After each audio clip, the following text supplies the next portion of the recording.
नमस्कार मेरे प्यारे कृषि योद्धाओं, स्वागत आप सभी का ब्राइट एग्रो क्लासेस के डिजिटल प्लेटफॉर्म पर। साथियों, आज अपन बात करने वाले हैं, जैसा कि आप सभी को पता है और दिख भी रहा होगा कि सर आज अपन पढ़ने वाले हैं राइस या धान। ये अपनी सब्जेक्ट रहने वाली है। जो खरीफ क्रॉप्स, जो एग्रोनॉमी का जो पार्ट है, उसको अपन क्या करने वाले बेटा, क्लियर करने वाले हैं। और सबसे पहले अपन जानेंगे कि जो अपनी पैडी है, मतलब बात करते हैं धान, और इसमें अपन कौन सी क्रॉप्स की बात कर रहे हैं बेटा, खरीफ क्रॉप्स की बात कर रहे हैं। पहले आपको ये क्लियर होना चाहिए अपन क्या पढ़ रहे हैं, खरीफ की फसलें पढ़ रहे हैं। कौन सी पढ़ रहे हैं बेटा, खरीफ की फसलें अपन क्या कर रहे हैं, पढ़ रहे हैं। और इसके साथ में ये फर्स्ट क्लास है, और जिसमें अपन पैडी के बारे में पढ़ रहे हैं, धान, जिसको आप राइस बोलते हो, ठीक है। और इसके साथ में ही अपन बात करते हैं कि आपकी जो अदर बाकी सब्जेक्ट्स है उनकी भी क्लासेस प्रॉपर रूप से चल रही है। अगर कोई साथी इसको डेमो क्लासेस के रूप में देख रहा है और इसके साथ में चाहता है कि सर हमारे को बाकी क्लासेस भी मिले, तो उसके लिए आपको ब्राइट एग्रो क्लासेस का एप्लीकेशन डाउनलोड करना पड़ेगा। उसमें आपके इंग्लिश मीडियम, हिंदी मीडियम के सेपरेट बैचेज आपको मिलेंगे, जिसमें आपको एक बैच मिलेगा आपको जो धरती पुत्र बैच है इंग्लिश मीडियम, एक मिलेगा आपको धरती पुत्र batch Hindi medium third semester का। और अपने ये जो सब्जेक्ट रहने वाली है, सब्जेक्ट का नाम पता है, एग्रोनॉमी है। और इसके साथ में अलग अलग अपने को फसलें पढ़नी है सीधी सी। अब मैं आपको शुरू में ही बता देता हूँ, फिर बाद में कई बच्चे कमेंट करते हैं कि सर हम इसको किस प्रकार से याद करें, हमारे को याद नहीं होती है। देखो बेटा, आपको फैक्ट और डेटा तो आपको याद करने पड़ेंगे, और बाकी आपको फॉर्मेट हम अवेलेबल करवा देंगे। जो एक फॉर्मेट होगा वो फॉर्मेट हम आपको अवेलेबल करवा देंगे। तो आपको बिल्कुल भी घबराने की जरूरत नहीं है, आराम से आपको क्या करना है, पढ़ना है। अब इसके साथ में ही अपन चर्चा करते हैं कि ये जो धान की फसल है, ये जो धान की फसल है, ये एक प्रकार की क्या है, खरीफ क्रॉप है। और इसको पैडी भी बोला जाता है। बीएससी एग्रीकल्चर के फाउंडेशन बैच भी चल रहे हैं, सेपरेट बैच भी चल रहे हैं। कोई कृषि पर्यवेक्षक की तैयारी करना चाहता है तो उसके भी बैच स्टार्ट हो चुके हैं। टोटल 10 फैकल्टी उसमें पढ़ा रही है। अब देखिएगा, अपन सबसे पहले धान के बारे में बात करते हैं। धान में क्या आ जाएगा बेटा, धान का जो कॉमन नेम है, कॉमन नेम क्या है, राइस बोलते हैं, ठीक है। इसको पैडी भी बोला जाता है बेटा। राइस वैसे चावल को बोला जाता है, जो अपन क्या करते हैं खाने के रूप में, जो बुआई के रूप में यूज में लेते हैं, उसको पैडी बोला जाता है। क्या बोला जाता है, पैडी बोला जाता है। ये आपको क्लियर होना चाहिए। अब इसके साथ में बॉटनिकल नेम की बात करते हैं, ओराइजा सेटाइवा। क्या हो जाएगा, ओराइजा सेटाइवा, इसका क्या हो जाएगा, बॉटनिकल नेम हो जाएगा। और बॉटनिकल नेम को हमेशा अंडरलाइन करते हैं। क्या करते हैं बेटा, अंडरलाइन करते हैं। तो अंडरलाइन जरूर करके आना है। इसके साथ में ही फैमिली की बात करते हैं तो ग्रेमिनी या पोएसिस का क्या है बेटा, फैमिली या इसका परिवार है। इसके साथ में क्रोमोसोम नंबर की बात करते हैं 24 है। और उत्पत्ति स्थान की बात करते हैं साउथ ईस्ट एशिया। क्या है बेटा, साउथ ईस्ट एशिया है। ये आपको जरूर याद रखना है कि सर ये कैसे याद रखे, SEA के नाम से याद रखो। सी यानी क्या होता है बेटा, समुद्र। क्या होता है, समुद्र होता है। मतलब साउथ ईस्ट एशिया, मतलब जहां पर समुद्र आ जाए, समुद्र आ जाए। अब समुद्र में आप सभी को पता है पानी में ही लगाते हैं, मतलब वाटर भरा हुआ होता है, और उसमें अपन धान की खेती करते हैं। तो बेटा समुद्र, SEA क्या याद रखना है, SEA याद रखना है। क्रोमोसोम नंबर कितने होते हैं, 24 होते हैं। कितने होते हैं बेटा, 24 होते हैं। अब कुछ मैं आपको जनरल और बातें बता देता हूं इससे रिलेटेड। बेटा इसमें जो पॉलिनेशन होता है, इसमें सेल्फ पॉलिनेशन होता है। अरे कौन सा होता है, इसमें सेल्फ पॉलिनेशन होता है। मतलब ये क्या है, स्वपरागित फसल है, पॉलिनेशन, स्वपरागित फसल है। कौन सी है बेटा, स्वपरागित फसल है, मतलब सेल्फ पॉलिनेटेड है। पहली चीज ये याद रखना है। इसके पुष्प क्रम को, या इसके साथ में ही बात करते हैं इनफ्लोरेसेंस को, क्या बोलते हैं, पेनिकल बोला जाता है। क्या बोला जाता है बेटा, पेनिकल बोला जाता है। क्या बोलते हैं, पेनिकल। इसके किसको बोलते हैं, जो पुष्प क्रम होता है। इसके फल को या इसके बीज को या इसके दाना को क्या बोला जाता है, कैरियोप्सिस। क्या बोला जाता है बेटा? कैरियोप्सिस बोला जाता है। अरे क्या बोलते हैं? कैरियोप्सिस बोलते हैं। और इसके साथ में और याद करते हैं, इससे रिलेटेड जीन कौन सी है? तो डी जी वो जीन कौन सी हो जाएगी बेटा? डी जी वो जीन। डी जी वो जीन इसकी क्या है बेटा? जीन है, इससे रिलेटेड। इसके तने को या स्टेम को क्या कहा जाता है? इसके स्टेम को कहा जाता है बेटा कलम। क्या कहा जाता है? कलम कहा जाता है। कई बार क्वेश्चन पूछा जाता है कि इसके स्टेम को क्या कहते हैं, तो कलम कहा जाता है। इतना क्लियर है सभी साथियों को? और इसके ही अपन बात करते हैं, टेस्ट वेट की बात करते हैं। टेस्ट वेट कितने बीजों का भार होता है बेटा? 1000 बीजों का भार होता है। तो 1000 बीजों का जो भार होता है, इसका कितना होता है? 25 ग्राम होता है। कितना होता है बेटा? 25 ग्राम होता है। पर अगर आपको पूछ ले, अगर आपको पूछ ले बासमती राइस, बासमती राइस या बासमती चावल क्या पूछ ले, तो 21 ग्राम होता है। नॉर्मल का तो कितना होता है? 25 ग्राम होता है। और जो बासमती चावल होता है उसका कितना होता है बेटा? उसका अपने 21 ग्राम होता है। अरे कितना होता है? 21 ग्राम होता है। ये आपको जरूर याद रखना है। इसके बाद में अपन बात करते हैं, इसमें कुछ क्या पाए जाते हैं? न्यूट्रिएंट वगैरह पाए जाते हैं। तो इसमें अगर प्रोटीन आपको पूछ ले, किसमें? धान में अगर आपको प्रोटीन पूछी जाती है तो प्रोटीन 6 से 7% होती है। अरे धान में प्रोटीन पूछ ले तो कितने लिख के आनी है? आपको 6 से 7% है। अगर कार्बोहाइड्रेट पूछा जाता है, कार्बोहाइड्रेट पूछा जाता है, तो 77 से 79% के बीच में क्या होता है बेटा?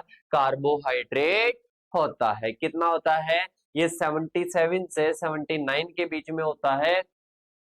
फैट की बात करते हैं तो फैट कितनी होती है? 2.0 से 2.5% क्या होती है बेटा? फैट होती है, मतलब वसा होती है। कितनी होती है बेटा? 2.0 से 2.5 होती है। इसके अलावा और भी अगर मैं इससे रिलेटेड कुछ आपको फैक्ट्स बताना चाहूं, जैसे कि अपन बात करते हैं, जो धान है बेटा एक प्रमुख खाद्यान्न फसल है। क्या है? प्रमुख खाद्यान्न फसल है। विश्व में बात करते हैं तो गेहूं के बाद में दूसरी खाद्यान्न फसल है। विश्व की बात करते हैं तो भारत में क्या है? प्रमुख खाद्यान्न फसल है। और इसके साथ में ही विश्व में बात करते हैं तो विश्व की गेहूं है। अगर अपन भारत की प्रमुख खाद्यान्न फसल पूछ लें तो वो क्या हो जाएगी? वो धान हो जाएगी, मतलब पैडी हो जाएगी। अगर विश्व की पूछ ले तो विश्व की क्या है? प्रमुख खाद्यान्न फसल गेहूं है, मतलब व्हीट है। और व्हीट के बाद में क्या आती है? व्हीट के बाद में आती है अपने धान आती है। क्या आती है बेटा? धान आती है। और इसके साथ में ही अपन बात करते हैं कि जो अपने बासमती चावल होता है, क्या होता है बेटा? बासमती चावल होता है। बासमती चावल में आप सभी को पता है गंध आती है। बासमती चावल में गंध, सुगंध आती है बेटा। गंध तो क्या आती है? बासमती चावल में क्या आती है? गंध आती है। वो किसके कारण होती है? वो होती है डाई एसिटाइल 1 प्रोपेनिल। किसके द्वारा होती है? Diacetyl, diacetyl 1 propenyl. Diacetyl 1 propenyl के द्वारा क्या होती है बेटा? इसके द्वारा सुगंध आती है। क्या आती है? सुगंध आती है। एक और याद रखना कि जो अपने गोल्डन राइस होता है इसमें विटामिन ए ज्यादा पाया जाता है। क्या पाया जाता है? विटामिन ए ज्यादा पाया जाता है। एक अपने सुपर राइस भी है जिसकी खोज किन्होंने की थी, मतलब अपन बात करते हैं वो 15 से 20% ऊपर ज्यादा होती है। और उसकी खोज किन्होंने की थी? वो अपने की थी भाई साहब, किन्होंने? वो अपने की थी, किन्होंने की थी? जीएस कुश ने। इसके साथ में ही संकरदान की खोज किसने की थी? युवान लोंग पिंगयोन ने। किन्होंने की थी? युवांग लोंग पिंगयोंग ने की थी। ठीक है, याद है क्या? जापानीज वैज्ञानिक। इसके साथ में ही अपन बात करते हैं और बताइएगा, क्या पूछ सकते हो कि सर अपन विश्व में बात करते हैं तो ज्यादातर जो क्षेत्रफल में अग्रणी देश है वो भारत देश है। उत्पादन किसका है? उत्पादन चीन का है। उत्पादकता की बात करते हैं यूएसए की है। किसकी है? यूएसए की है। ये आपको क्या रखना है बेटा? याद रखना है। और इसमें जो अपन धान में बात करते हैं, धान में कुल जातियां कितनी है? कुल जातियों की बात करते हैं, स्पीसीज की बात करते हैं तो 24 है। और अगर मैं बात करता हूं वाइल्ड स्पीसीज कितनी है? कल्टीवेटेड स्पीसीज तो 2 ही है बेटा। कल्टीवेटेड स्पीसीज तो कितनी है? 2 ही है। इसके साथ में ही बात करते हैं, नेचुरल फार्मिंग की क्लास नहीं हुई बेटा, अवेलेबल हो जाएगी, डोंट वरी, अभी करवा देंगे अपलोड। ठीक है, तो इसमें क्या होती है, कुल टोटल जो स्पीसीज है वो 24 है। कल्टीवेटेड कितनी है? 2 है। और इसके साथ में वाइल्ड स्पीसीज कितनी है बेटा? वाइल्ड स्पीसीज की बात करते हैं तो वो भी कितनी है? वो है 22। अब इसके साथ में ही अपन बात करते हैं, इसकी बात करते हैं किसकी? धान की उत्पत्ति की बात करते हैं। उत्पत्ति की बात कर चुका हूं। और भी अगर आपको कुछ मैं बताना चाहूं तो अपने क्या होती है बेटा? ओराइजा सेटाइवा होती है। ओराइजा सेटाइवा की 3 प्रजातियां, मतलब ओराइजा सेटाइवा, मतलब 2 मैंने क्या बताई? कल्टीवेटेड बताई। 2 कल्टीवेटेड बताई, तो 2 कल्टीवेटेड में एक तो ओराइजा सेटाइवा, इंग्लिश में भी आप इसको लिख सकते हो। एक क्या होती है? ओराइजा ग्लेबेरिमा। ठीक है, ये 2 क्या होती है बेटा? स्पीसीज होती है कल्टीवेटेड। कौन सी होती है? कल्टीवेटेड होती है। ये मुख्यतः पश्चिमी जो क्या होता है, पश्चिमी जो वेस्ट अपने अफ्रीका होता है उसमें क्या किया जाता है? इसको उगाया जाता है मुख्यतः। ओराइजा सेटाइवा की 3 होती है। एक तो ओराइजा इंडिका लिख देना, एक ओराइजा जापोनिका लिख देना, एक ओराइजा जावानिका लिख देना। लिख तो लोगे, इंग्लिश में भी लिख लेना इनको।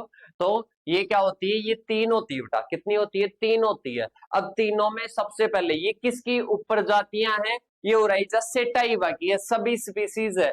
अपन बात करते हैं ओराइजा इंडिका की बात करते हैं। भारत में मुख्यतः उगाया जाने वाला कौन सा है? ओराइजा इंडिका है। इसको उष्ण धान या ट्रॉपिकल धान भी कहते हैं। इसके बाद में आता है जापोनिका। जापोनिका को जापान में उगाया जाता है। इसको उपोषण धान भी कहते हैं और ब्लू राइस भी कहा जाता है। जावानिका की बात करते हैं, इंडोनेशिया में उगाया जाता है। मुख्यतः कहां पर उगाया जाता है? इंडोनेशिया में उगाया जाता है। फिर अपन ओराइजा जो ग्लेबेरिमा है उसको अपन बात ही कर ली कि पश्चिमी अफ्रीका में इसको क्या किया जाता है बेटा? उगाया जाता है। क्या किया जाता है? उगाया जाता है। इसके बाद में कुछ मैं और आपको बताना चाहूं तो बेटा आपको पता है 3 प्रकार के क्या होते हैं? 3 प्रकार के धान होते हैं, अश, अमन, बोरो। कौन कौन से होते हैं? अश, अमन, बोरो होते हैं। अश, अमन, बोरो। अरे कितने प्रकार के होते हैं? 3 प्रकार के होते हैं। ये आपको जनरली मैं आपको बता रहा हूँ, वैसे इतना नहीं पूछा जाता है, फिर कंपटीशन लेवल पर भी तो अपन बात करेंगे। जो अस होता है वो किस में उगाया जाता है? कि सर वो खरीफ ऋतु में उगाया जाता है क्या? खरीफ ऋतु किसमें? खरीफ सीजन में उगाया जाता है। और अमन रबी सीजन में। और जायद सीजन में कौन सा उगाया जाता है? बोरो उगाया जाता है। कौन सा उगाया जाता है बेटा? बोरो उगाया जाता है। अब अस, अमन, बोरो, अस, अमन, बोरो, इनका क्षेत्रफल की बात करते हैं, ज्यादातर 84% कौन सा होता है बेटा? अमन वाला होता है। 9% कितना होता है? ये बोरो वाला होता है। क्षेत्रफल की बात कर रहा हूं। 7% किसका होता है बेटा? ये अपने होता है खरीफ का। किसका होता है? खरीफ का।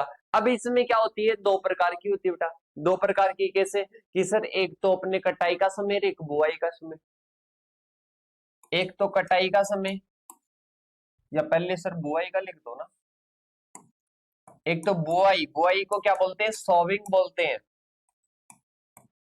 क्या बोलते हैं? सॉविंग का टाइम।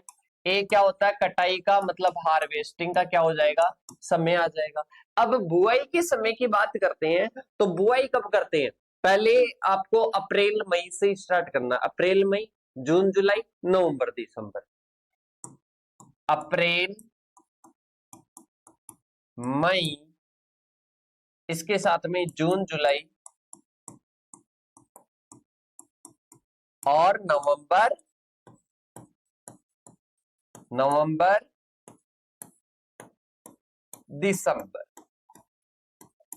नवंबर, दिसंबर हो जाएगा। ठीक है, ये अपने क्या है बेटा, बुआई का समय। अब आपको करना है किसके बारे में कि सर अब हमारे को इसकी कटाई का समय देखना है कि अपन जो अप्रैल मई में बो रहे हैं उसके सितंबर अक्टूबर में क्या कर देना, कटाई कर देना। सितंबर अक्टूबर में क्या कर देना, इसकी कटाई कर देना। जिसको आप जून जुलाई में बुआई कर रहे हो उसकी कब करोगे, नवंबर दिसंबर। कब करोगे, नवंबर दिसंबर में। और जिसकी आप नवंबर दिसंबर में बुआई कर रहे हो उसकी आप जून जुलाई के आसपास क्या कर देना, या मार्च अप्रैल में क्या कर देना, इस वाले में क्या कर देना, मार्च अप्रैल में कटाई कर देना, मार्च अप्रैल। ठीक है, अब देखो इधर आपने इसमें क्या की, बुआई की। अब बुआई की तो इसकी कटाई सितंबर अक्टूबर में आपने क्या कर दी, मतलब नवंबर से पहले कर दी। और इसके साथ में इसकी की, तब आपने नवंबर दिसंबर में क्या कर दी, कटाई कर दी। जब आपने नवंबर दिसंबर में बोया तो अप्रैल मई में, मतलब ये क्या होते हैं, आपस में रिलेटेड होते हैं। तो ये अस, अमन, बोरो तीन प्रकार के क्या होते हैं बेटा, अरे तीन प्रकार के क्या होते हैं कि सिर्फ तीन प्रकार के अपने क्या होते हैं, तीन प्रकार के धान होते हैं। अब इसके साथ में कुछ चीजें मैं आपको और बता देता हूं। धान के खेत से CH4 या मीथेन गैस निकलती है। कौन सी निकलती है बेटा, मीथेन गैस निकलती है, ये आपको याद रखना है। और इसके साथ में 4 से 6 pH होता है। ये कुछ चीजें हैं जो आपके कंपटीशन में पूछी जाती है। अब देखिएगा, ओरिजिन ऑफ राइस की बात करते हैं तो बेटा इसमें से आपको एक याद रखना है, साउथ ईस्ट एशिया। इसमें तो मैं कुछ भी नहीं लिखाऊंगा इंग्लिश वाले पर, आपको लिखना इसी प्रकार से है, थ्योरेटिकल रूप से, क्योंकि थ्योरी एग्जाम है BSc एग्रीकल्चर में, तो इसी प्रकार से थ्योरेटिकल में बाकी पॉइंट्स और बता दूंगा मैं। अभी तो आपको बस यही याद रखना है, इसमें साउथ ईस्ट एशिया में क्या की जाती है बेटा, इसकी क्या मानी जाती है, उत्पत्ति मानी जाती है, ओरिजिन माना जाता है। ओके, और इसकी स्पीसीज वगैरह भी इसी में लिख देना कि टोटल कितनी होती है, 24 होती है, 2 कल्टीवेटेड होती है और 22 क्या होती है, वाइल्ड स्पीसीज होती है। ओराइजा सेटाइवा और ओराइजा ग्लेबेरिमा और ओराइजा सेटाइवा की 3 सब स्पीसीज होती है। वो सारी चीजें आपको क्या करनी बेटा, यहाँ पर लिखनी है।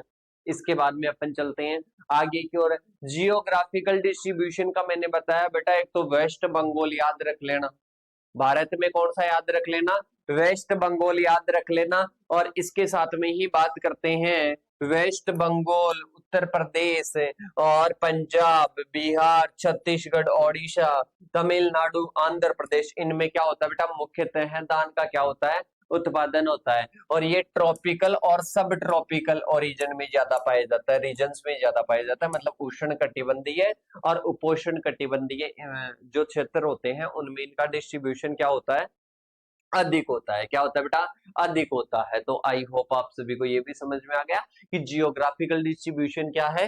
तो ट्रॉपिकल और जो सब ट्रॉपिकल एरियाज होते हैं वहां पर इनका डिस्ट्रीब्यूशन क्या पाया जाता है, ज्यादा पाया जाता है। इसके साथ में वेस्ट बंगाल, उत्तर प्रदेश, पंजाब, बिहार, छत्तीसगढ़, ओडिशा, इनमें भी क्या पाया जाता है बेटा, धान का अपन क्या करते हैं, धान का क्या करते हैं बेटा कि सर धान का ज्यादा उत्पादन होता है। ओके, इसके साथ में ही बात करते हैं, यहाँ पर लो लैंड, अपलैंड और इरिगेटेड और रेनफेड एरियाज अलग अलग होते हैं। लो लैंड की बात करते हैं बेटा, ये ऐसा एरिया होता है, ये लो लैंड अपन कब करते हैं, शरद ऋतु में उगाते हैं, शरद ऋतु में उगाते हैं, ताकि अपन यहाँ पर कुछ भी जा सके, ये सर्दी से बच सके।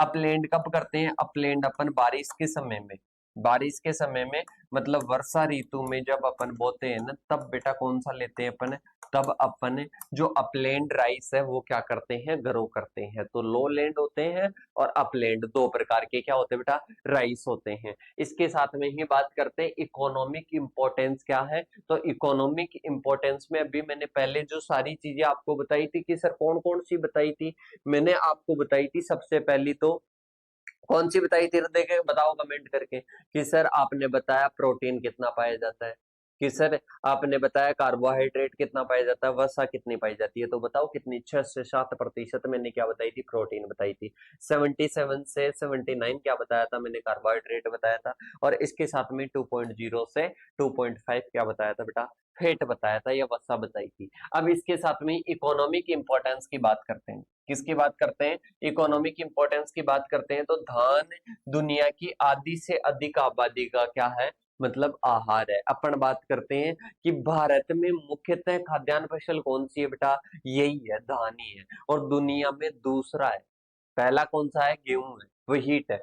इसके साथ में ही बात करते हैं राष्ट्रीय खाद्य सुरक्षा, मतलब नेशनल फूड सिक्योरिटी। अरे बेटा जीडीपी में भी योगदान देता है, और इसके साथ में भी किस में योगदान देता है कि सर जीडीपी के साथ में नेशनल जो फूड सिक्योरिटी है उसको भी प्रोवाइड करता है, मतलब अपन बात करते हैं खाद्य सुरक्षा उपलब्ध करवाता है। इसके साथ में ही बात करते हैं आगे की ओर। आगे अपने आता है कि जो provide employment million of farmers. आपको पता है 70% जो अपने पॉपुलेशन है, 70% जो पॉपुलेशन है वो किस पर डिपेंड है, depend on depend on rain.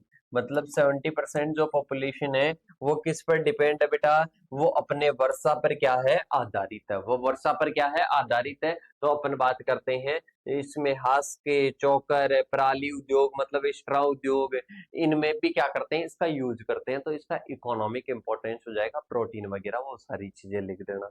इसके बाद में अपन चलते हैं आगे की ओर। सॉइल रिक्वायरमेंट, सॉइल की पीएच वैसे 4 से 6 लिखोगे तो और भी बेटर रहेगा। और इसके लिए कौन सी मृदा चाहिए, इसके लिए क्ले टू लोम सॉइल चाहिए, इसको हाई वाटर रिटेंशन वाली चाहिए, मतलब चिकनी मृदा से लेकर दोमट मृदा, इसके लिए क्या रहती है, बेटर रहती है। जैविक पदार्थ और पोषक तत्व की प्रचुरता होनी चाहिए, मतलब ऑर्गेनिक मैटर। और इसके साथ में ही जो बात करते हैं ऑर्गेनिक मैटर के साथ साथ में क्या प्रचुर होना चाहिए, जो न्यूट्रिएंट है वो क्या होनी चाहिए बेटा, प्रचुर मात्रा में होने चाहिए। तो ये अपने पास में क्या है, ये अपने पास में आ जाएगा, अरे क्या आ जाएगा, अपने पास में आ जाएगा सोइल। तो चिकनी मटियार मृदा भी लिख सकते हो, चिकनी मटियार दोमट मृदा भी लिख सकते हो। तो ये सोइल की क्या होती है, रिक्वायरमेंट होती है।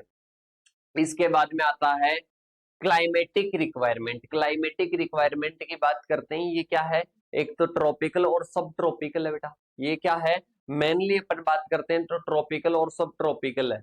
अब इसमें बात करते हैं तो इसमें जो क्लाइमेटिक कंडीशन की बात करते हैं, तो क्लाइमेटिक कंडीशन कौन कौन सी चाहिए, कमेंट करके बताओ, देखे जल्दी से बताओ कि इसको क्लाइमेटिक कंडीशन कैसी चाहिए, मतलब जो धान की फसल है उस धान की फसल में कैसी कैसी क्लाइमेट अपने को देनी पड़ेगी, मतलब कितना टेम्परेचर होना चाहिए, क्या क्या चीजें होनी चाहिए, वो कमेंट करके बता दो। तो बेटा अपन बात करते हैं इसके लिए, एक तो वार्म और ह्यूमिड क्लाइमेट चाहिए, मतलब गर्म और आर्द्र जलवायु की क्या होती है, आवश्यकता होती है। गर्म और आर्द्र जलवायु की क्या होती है, आवश्यकता होती है। और एवरेज टेम्परेचर की मैं बात करूं, एवरेज टेम्परेचर की बात करूं तो 30 से 32 डिग्री सेंटीग्रेड इसको क्या चाहिए, एवरेज टेम्परेचर चाहिए। कितने चाहिए, 30 से 32 डिग्री सेंटीग्रेड की। सर फ्लोवरिंग की बात करते हैं तो फ्लोवरिंग के लिए कितना चाहिए, 30 से 35 डिग्री सेंटीग्रेड चाहिए। कितना चाहिए बेटा, 30 से 35 डिग्री सेंटीग्रेड। अब आपको कहीं पर 25 से 30 भी दिखाई देगा, पर आपको नॉर्मली आपको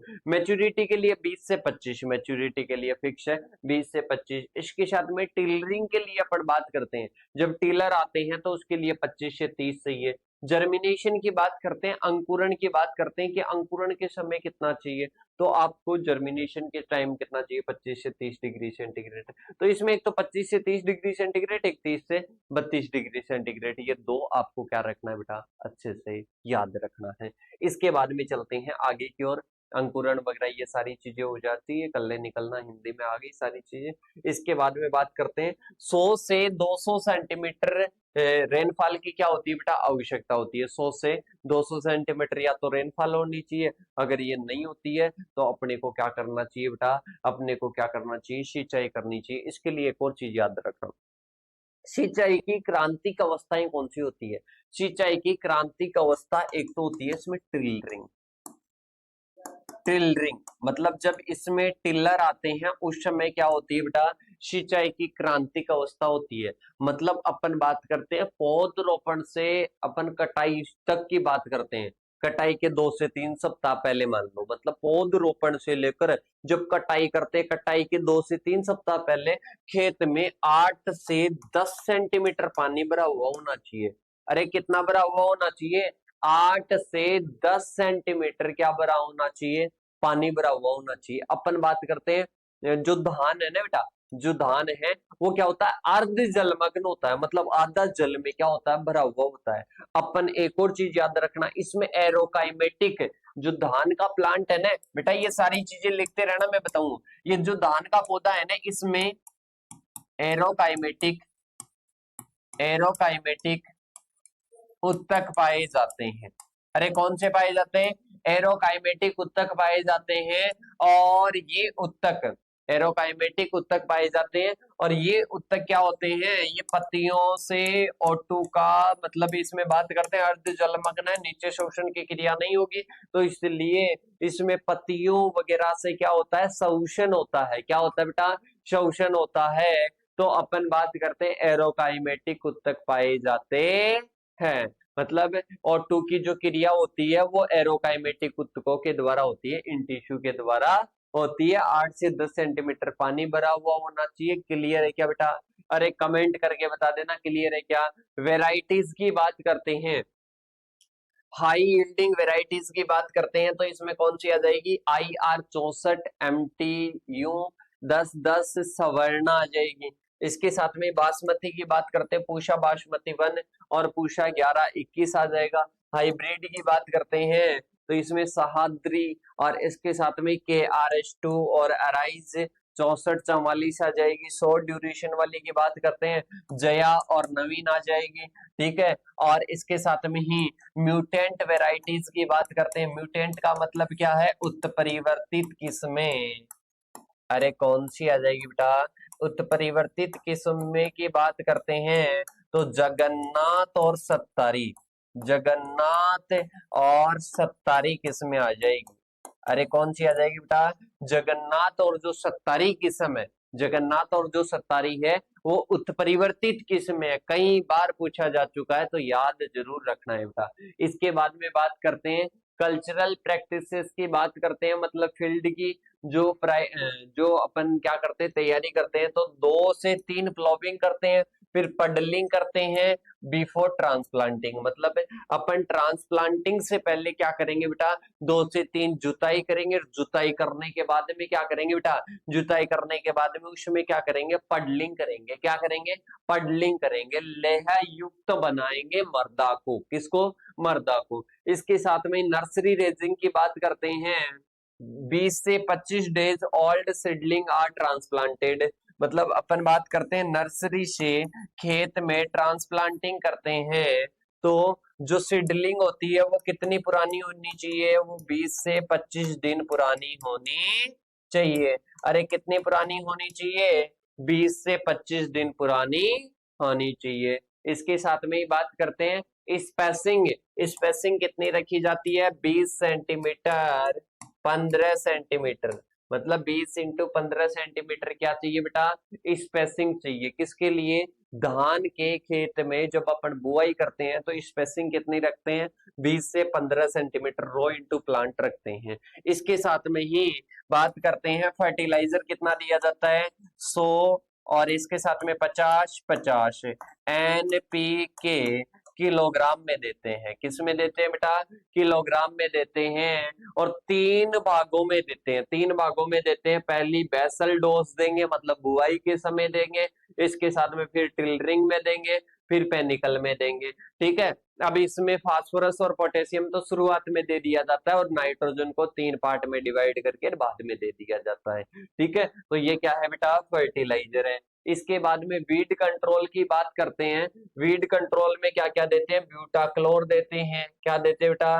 ब्यूटाक्लोर दिया जाता है। ठीक है, इसके साथ में ही मैं और आपको बताऊं खरपतवार इसमें कौन सी होती है? इसमें जंगली धान होती है, इकाइनोकोला कोलोनम, इकाइनोकोला कोलोनम। इसके साथ में ही बात करते हैं एक सावा होती है, सावा को अपन क्या बोलते हैं? इकाइनोकोला क्रूसगेली। क्या बोलते हैं? क्रूसगेली। तो इसमें 2 होती है, एक तो जंगली धान याद रखना जिसको वाइल्ड पैडी बोलते हैं, जंगली धान। क्या बोलते हैं बेटा, जंगली धान बोलते हैं। और जंगली धान में कौन सी आ जाएगी बेटा, जंगली धान की अगर अपन बात करते हैं, किसकी बात करते हैं, जंगली धान की बात करते हैं। और एक क्या आता है, सावा धान में ही क्या आता है बेटा, सावा आता है। तो दोनों का ही इकाइनोकोला, मतलब पहले अपन बात करते हैं, पहला वर्ड क्या हो जाएगा, इकाइनोकोला। क्या आ जाएगा, इकाइनोकोला, इकाइनोकोला। इसमें भी क्या आ जाएगा, इकाइनोकोला आ जाएगा। नीचे वाले में अगला वर्ड क्या आएगा, क्रूसगेली। क्या आएगा, क्रूसगेली। ठीक है बेटा, लिख लेना इंग्लिश वाले, इंग्लिश में भी लिख लेना। तो इकाइनोकोला, क्रूसगेली और इकाइनोकोला कॉलोन। क्या हो जाएगा, कॉलोनम हो जाएगा। क्या हो जाएगा, कॉलोनम। तो ये अपने पास में क्या है, जंगली धान है और सावा है, जंगली धान है और सावा है। तो ये दोनों खरपतवारें हैं। और इनके मैनेजमेंट के लिए जैसे कि ब्यूटाक्लोर आ गया, इसके साथ में एक होता है बेंथियोकार्ब होता है, प्रोपेनिल होता है, ये मुख्यतः इसमें दिया जाता है। ब्यूटाक्लोर कितना दिया जाता है, 1.5 किलोग्राम प्रति हेक्टेयर दिया जाता है। अरे लिख लेना बेटा, ये सारी चीजें 1.5 किलोग्राम प्रति हेक्टेयर दिया जाता है। इसके बाद में अपन चलते हैं आगे की ओर, यील्ड की बात करते हैं।